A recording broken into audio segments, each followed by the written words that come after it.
YouTube, what's up? Hey, this is Bandit Dave. It is around 10:30 at night on Monday, and I finally got another Cutlass video for you, kind of show you where I've left off at this point. Not a huge amount of progress on the car from the directly working on it perspective, but I have been getting myself in gear to organize things. I actually have been mocking up some of the fuel line for this. You can see the Aeromotive regulator there for boost. It has the fuel pressure, has the boost reference on it. I'm just fitting up some of my 10AN fittings on it. I originally had a 90 degree there, and I didn't like where it was coming off, so I went with, I think it's like a 150 or something like that. That fits a lot nicer. And this is actually the original 8 and 8AN supply line for the carbureted motor. That's just getting mocked up now as the return line. It'd be great if I could keep it in the car, but it's been sitting in there for probably 11 years plus and has now gotten ridiculously hard. Still flexible, but I don't trust it. I don't know what the race gas that was originally in the line has done to it, other than eating it internally. So I'm just going through and replacing as much as I possibly can. So not a huge amount more that's been done here. I do have the inner fender well in it. You've seen a few times. One of the things I mentioned I have back on here is the it was from a LSA swapped G8 air intake, and this has the LS7 MAF, the card slot in, and I've added the LS7 MAF. And you'll see a yellow wire there off of that. That's actually for methanol trigger, and there's two. I don't know if I can get a good angle on this without screwing everybody up here, but let's give it a shot and see if I can get it without making people throw up here. But you can see a couple ports here, and then there's another one. Where the heck? Oh, there it is. Okay, so there's one on the front side here that they used, and I don't know if you can see. It's right here. For now, I'm probably not going to use them to start, but the trigger wire is in. You can see it sitting here. One of the things I was considering doing is you see the second temperature sensor right here. And originally I have it wired in. Apologize for the quick movement. Wired in for the LS7 mass airflow sensor here. I don't know if I'm necessarily going to keep it inside here measuring air temperature using the mass airflow sensor. I may actually do the breakout harness and run it to that sensor right there, just because you'll get a much more accurate air temperature inside the LSA lid. Other than that, not much. I adjusted some of the shims on the control arms just so that the car would sit a little bit better, and I'd have a bit more appropriate suspension setting. At some point, I've got a fairly standard steering box in here from a G-body. I really don't know the condition of it other than it was from a power steering car. It may be the damn variable ratio one. For right now, I'm going to use it to get started, just because I don't have a lot of options. I just can't afford a $500 power steering pump from something like a Detroit Speed, and I'm not going to do a rack in this car. I'm just not. I don't know if you can see too much in there from the pretty horrible view. I can't really get you much better than this other if I had a light, but I have the ZL1 intercooler up front, heat exchanger, and obviously the ZL1 lid that has the internal brick inside it. It's in reasonable shape. Oh man, I'm just noticing how dusty this car is getting sitting here. Tragedy.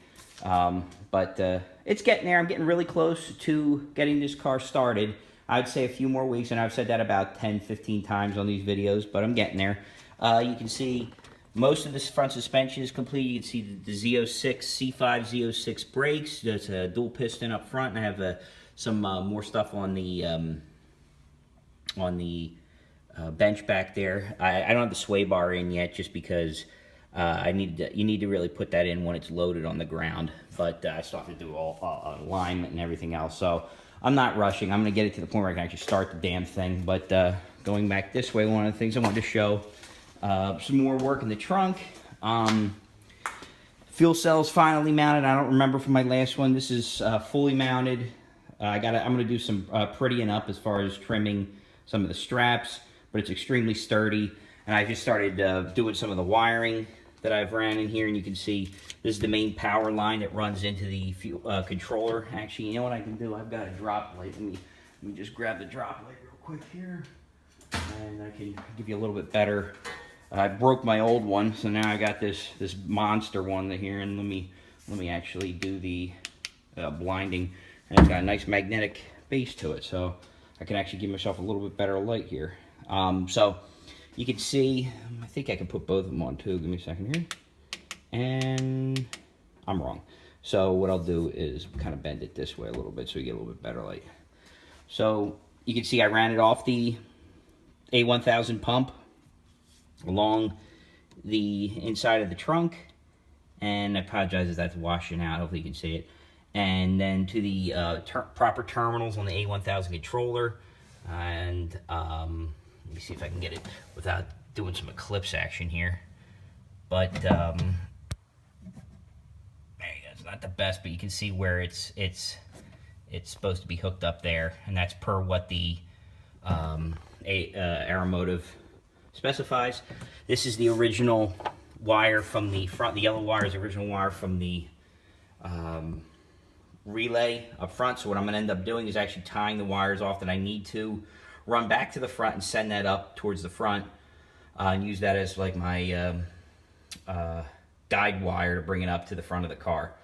Still has the cage, you know, the 8-point roll bar like I did before. As I mentioned, I'm gonna trim these up a little bit, clean them up, make them a little bit better looking from the professional standpoint.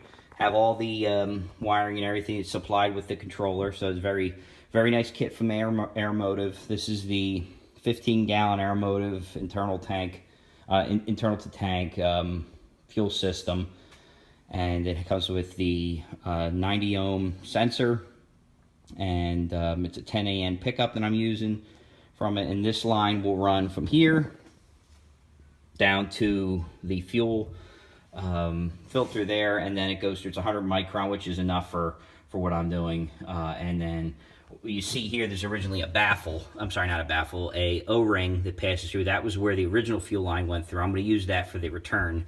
So that'll come in, and then the return will end up going back up to this port right here. And then one of these is just like a rollover or something like that. Let's see if I can even get that off. Yeah, so you can see it already has it there for the return. And then the rest of these are just for like vents and probably a rollover or something like that. But I'm going to use that grommet for the return. I'm going to put one just above it for the feed, and that'll hopefully clear all the exhaust and get it out to the along the frame rail along its way. So I will start doing that very shortly. Probably this weekend, because it's looking like it's crappy weather happening. So, in other news, what have I actually been doing in here? I'm sorry, I'm flooding you guys out, but so my garage was an insane mess that you may have seen in other. It's still, and it's not great. Trust me, it's way better than what it is. This pile here will be gone by the next video that you see, but it's me shoving everything into the center so I can clean it. And there's a lot less stuff there, a lot less stuff on the floor back behind there. That's a 6-liter block, and I got, there's the GTO, it's under there. There's the sway bars. That's just about the last piece of hardware that I still have back there, minus the exhaust, which you can kind of see underneath the table running over there. But I got a 6-liter block. I got the 245 tires that are going to eventually go on the rims that are up there, that are the same ones that I have, the Riddler wheels. I really like them a lot. I'll put them on there at some point, but they're a little thin on the front, so I'll probably use them when I go to the track, and then get something a little bit better for like drag wheels. But so what have I been doing? Let me just slap that back up there. So I cut out this original shelf here that I had a bunch of stuff sitting on, and this allowed me to move my toolbox that was just sitting out here in the middle of nowhere, and slid it underneath to make some space. The 6-liter will get drug over and put here. I may put it on my thinner stand, or I'll leave it on the one I got there. And then that box was originally sitting here on the shelf. I was originally going to get rid of that, but then I realized how much great stuff I have in there. I have multiple pairs of manifolds for turbo motors. I've got a lot of piping that I haven't used. I've got F-body manifolds. I've got truck manifolds. You can see the one truck manifold sitting on top. I've got an LS4 manifold sitting up there. Sitting up there, I got Corvette manifolds that I originally wanted. I was like, Jesus, I can't get rid of this stuff. And then up here, I got some various sundries things that I'm not getting rid of. A pair of LSA heads. That box, I can't remember what the hell's in there. I think it's paint, random stuff. These were tires that I was originally going to fit to the previous build that I got rid of. Big surprise there. Those are the old drag tires that I used on the Cutlass. That's a shelf I haven't gotten to yet. There's some air conditioners that anybody wants there for free. And then I got some various parts in here that I don't even think I'm going to use any of the ones that are still sitting here except for like the hinges there. And then you can see, here's my, this is the intercooler pump that I think is like the only remaining thing. And I still have some Corvette accessories up there that I haven't taken care of. But then some of the real work that I did, and you can see here, is I cleared this shelf off, mounted a light up underneath, and cleaned off this shelf underneath here as well. Got all my toolboxes, my other random toolboxes off the floor. This is a truck accessory setup there. There's a truck math, LSA adapter there. That's a pair of C heads from an Oldsmobile. Got water pump back there. So I'm just trying to get everything in order. It's been ridiculous how long I let this thing go, but then you can see I got all my parts here. I got a lot of fittings. I got a lot of hardware. It's already paying itself off by doing this because I was a tremendous slob in here with my stuff, as you can tell. But now I actually got some room to walk around here. I'm going to be cleaning this up eventually. That's the turbo pan that I got sitting on the floor there that I'm going to get back up on a shelf shortly. And I got still some parts there that I haven't gone through. Transmission parts and gauges, some of the gauges and things like that for the car. These are just mostly like random things that I eventually will get rid of on here. Just kind of scrap stuff, but you can tell, huge slob. But this is what happens when life starts to get in the way. You have kids and things slow down, you know, car projects slow down. So what do I have here? Still haven't cleaned up some of this stuff, so I'm not going to show you that. But this is the remaining rear suspension that I have. The upper and lower control arms for the rear. Got the uppers, lowers, 2-inch lowering springs. So the springs are from UMI Performance. The control arms are from Southside Machine Performance. And then I've got UMI Performance shocks for it. Over here, this is the remaining Core 3 kit that I haven't finished installing yet on the rear. So this is what we have here is the Willwood proportioning valve. This will actually mount using this bracket on this master cylinder, which is really, really pretty. But I've got this bad boy that'll eventually go on the car, and that'll go on up on the front there. You saw the booster that hasn't been installed. Well, that hasn't been taken off yet because it was still in good shape, relatively new when I first got when I had the Cutlass back on the road. So at this point, I'm assuming it's still good. And if it isn't, then I have another one that I crated up all pretty, and see if you can see it. Where's Waldo? But it's right there. So, and then with the Core 3 kit, it comes with the hoses. A lot of the extra bracketry comes along with it. I tell you, it's a hell of a kit. They really, I mean, you can see all the stuff that comes along inside this kit. It's extremely comprehensive with the Z06 parts. So, Tobin at Core 3 took care of me. He's a fantastic person to work with. Very, very good at getting you exactly what you need for your application. And I'll show you. So I mentioned earlier that the see here. And believe it or not, I actually have a new camera coming, so I won't be shooting with my iPhone anymore. But here you go, painted red Z06 caliper. I'm not going to take it out of the bag just because I don't have a free hand. But these are for the rear. It comes with all the necessary hardware to install that. I'll put this guy back. Sorry, I'm going to borrow my other hand there for a second. Sorry, don't throw up. And then that's from that guy. I'll just pitch that in this can here. So, and then this is the non-vented rotors for it, but it's, for what I'm doing, the standard Z06 rotors are perfectly fine. So it's 12-inch rear, 13-inch front. Those you already saw were installed on her. And then the kit comes with all the bracket. Here's adapter brackets.